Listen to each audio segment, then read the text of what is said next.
89.9 FM, the East Bay's best variety. Right there we had two songs. The name of them was B.I.G. Omeezy and Lightweight Gone. That second song, Lightweight Gone, man, that was based on a true story, man. When I was driving home from the show, and I was parking, I was gone. I was really gone, you feel me? And I was really literally about 6-8 blocks away from the crib when I got pulled over, man. Dang. And there was no question I could have been a gunner. And I really told the cop, this is a true story, I really told the cop.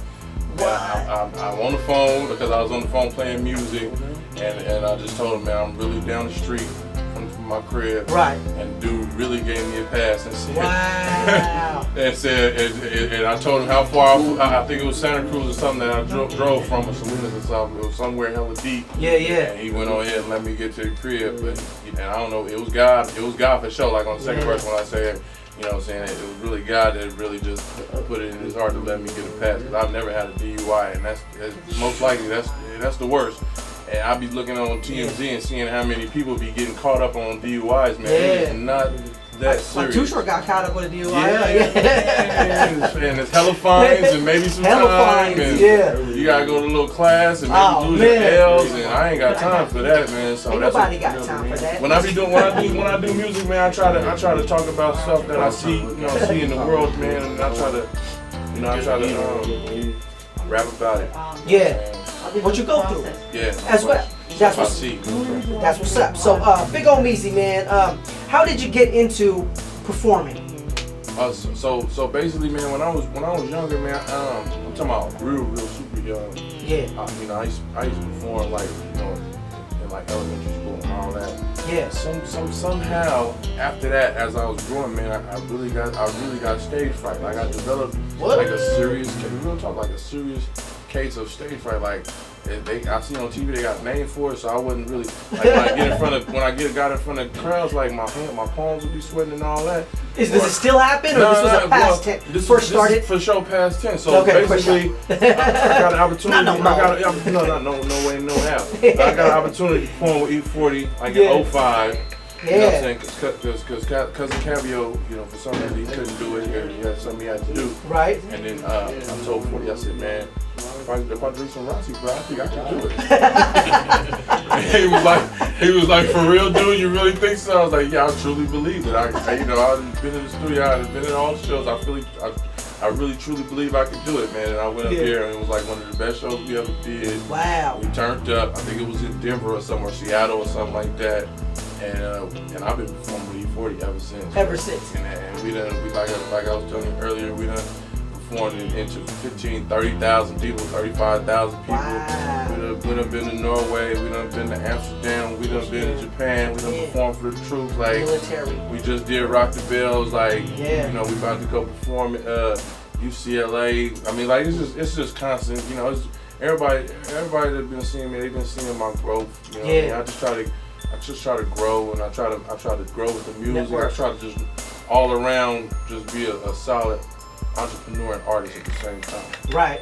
Top 3 performances, places that you performed at. Which would be your top 3 to you? I had to say Norway because we performed in front of a bunch of people that 9 times out of 10 didn't speak English, and it was thousands of people, thousands of thousands.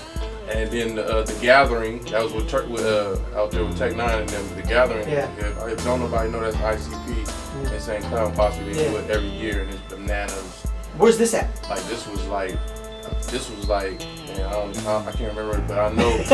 To be honest with you, I know the reason why I know it was like the same place where they shot Friday the 13th Part 2 or something like that. Oh wow! Like the same location. The movie? Yes.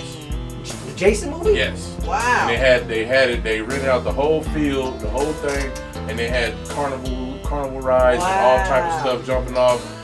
MC Hammer performed, like it was sick. It was one of the things because no question. And it was like because like if your performance is bad, they'll throw stuff at you. Oh wow, really? They was warning me in 40 like, man, if they ain't feeling you, man, because they did a tequila Like they did it to a few people that tried to go out there and perform. Really? Yeah, no question. But we went out there, man. We turned that thing down. Wow. Okay. We turned that thing up. You turned up. So that, and then I say in Japan, Okinawa, Japan, performing for the troops.